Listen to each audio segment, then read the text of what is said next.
গত পহেলা ডিসেম্বর ঢাকায় বাংলাদেশের নারী সাংবাদিকদের সঙ্গে মার্কিন কূটনীতিকদের একটি রুদ্ধদ্বার বৈঠক হয়। বৈঠকে এক মার্কিন কূটনীতিক পরিষ্কারভাবে সাংবাদিকদের বলেন, আমরা জামায়াতের সঙ্গে বন্ধুত্ব করতেই চাই। এমন খবরই প্রকাশ করেছে খোদ মার্কিন মুল্লুকের নামজাদা পত্রিকা ওয়াশিংটন পোস্ট। নির্বাচনের মাত্র সপ্তাহ তিনেক আগে এমন খবরে যার পর নাই ঝড় উঠেছে, প্রচারণা শুরু হয়ে গেছে। প্রথম দিনেই মাঠে নেমেছে তারেক রহমান, শফিকুর রহমানের দল। দিনভর প্রচারণা শেষে দলগুলোর ক্লান্ত নেতারা যখন বাসায় হাতমুখ ধুয়ে খেতে বসেছেন কি বসেননি, ঠিক তখন যেন বোমা ফাটালো ওয়াশিংটন পোস্ট। বাংলাদেশে উপস্থিত মার্কিন কূটনীতিকদের সঙ্গে স্থানীয় সাংবাদিকদের কথোপকথনের একটি অডিও রেকর্ডিং পত্রিকাটির হাতে। সেখানে স্পষ্ট আলাপ, জামায়াতের সাথে বন্ধুত্ব চায় খোদ আমেরিকা। মানে যে আমেরিকার সঙ্গে বন্ধুত্ব তো দূর, সামান্য সুনজর পেতে দৌড়াদৌড়ি করে হাই প্রোফাইল সব নেতারা সেলফি তোলার পর তা নিয়ে চলে খুল্লামখুল্লা রাজনীতি, সেই আমেরিকাই নাকি উল্টো বন্ধুত্বের প্রস্তাব দিচ্ছে জামায়াতকে। ভাবতে পারেন, মানে তলে তলে জল যে কোথায় গিয়ে ঠেকেছে ভাবা দায়।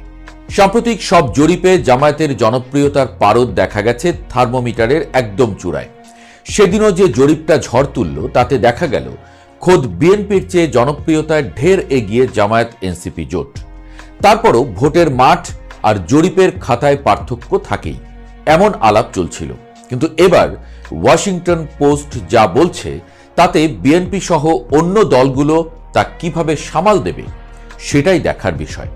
হাসিনা সরকার পতনে আমেরিকার মদদ এখন ওপেন সিক্রেট। দুনিয়ার সবার জানা, আমেরিকা যা চায় তা না পেয়ে ছাড়ে না। জামায়াতের সাথে তো আর গল্প বলার জন্য বন্ধুত্ব চাইছে না আমেরিকা, সেটা পাগলেও বুঝবে। বিশ্লেষকরা বলছে জামায়াতকে ক্ষমতায় দেখতে চাই বাংলাদেশে, এমন সিদ্ধান্ত নিয়েই ফেলেছে বোধহয় আমেরিকা। বাংলাদেশের রাজনীতির দাবা বোর্ডে এবার এক অভাবনীয় চাল চালল আমেরিকা। যে দলটিকে দীর্ঘদিন ধরে কট্টরপন্থী এবং স্বাধীনতা বিরোধী হিসেবে ট্যাগ দিয়ে কোণঠাসা করে রাখা হয়েছিল, সেই জামায়াতে ইসলামের সঙ্গেই এবার ঘনিষ্ঠতা বাড়াতে চাইছে ওয়াশিংটন। তবে এই বন্ধুত্বের আড়ালে লুকিয়ে আছে এক কঠোর সতর্কবাণীও। মার্কিন সংবাদ মাধ্যম ওয়াশিংটন পোস্টের হাতে আসা অডিও রেকর্ডিং এবং আনন্দবাজার পত্রিকার বিশ্লেষণ বলছে, আমেরিকা জামায়াতের সঙ্গে কাজ করতে প্রস্তুত ঠিকই, কিন্তু জামায়াত যদি ক্ষমতায় এসে কট্টর ইসলামী শরিয়া আইন চাপিয়ে দেওয়ার চেষ্টা করে, তবে তার জন্য আমেরিকার পকেটে রয়েছে কড়া অর্থনৈতিক নিষেধাজ্ঞার দাওয়াই। ওয়াশিংটন পোস্টের রিপোর্টে উঠে আসা তথ্য অনুযায়ী গত পহেলা ডিসেম্বর ঢাকায় মার্কিন কূটনীতিকরা কয়েকজন নারী সাংবাদিকের সঙ্গে এক রুদ্ধদ্বার বৈঠক